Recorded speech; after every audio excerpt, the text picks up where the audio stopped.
Iton kita iban pa nga balita lokal sa police report nagapating Panay Municipal Police Station nga wala sang foul play sa pagkalumos sa isa ka estudyante sa Barangay Agbalo, Panay Capiz. Ang biktima mo si alias Vince, 16 anyos kag residente sa Barangay Magubilan, isa ka estudyante sa Don Felix Balgos National High School.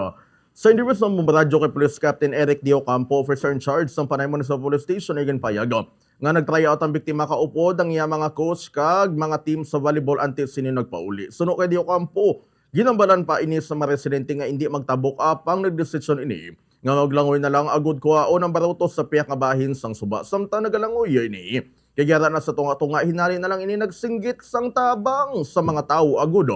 Kung tani mabuligan sa apang dalayo na lang ini nga nagsarudot padalom kag wala na nakabutwa pa. Dahil pa niya, aga na sa makita ng bangkay sa biktima sa bulig sa Manuglaya nga nakalambat sa iya nga lawas. Dugang pa sa natunan, ginatunaan na ang pagbutang sa pila ka mga signages kag suga sa lugar. Yari pamati ang payag di Police Captain Eric D. Ocampo. After nga ma-resume yung ang aton pag search and retrieval operation sa aton yan ini nga biktima.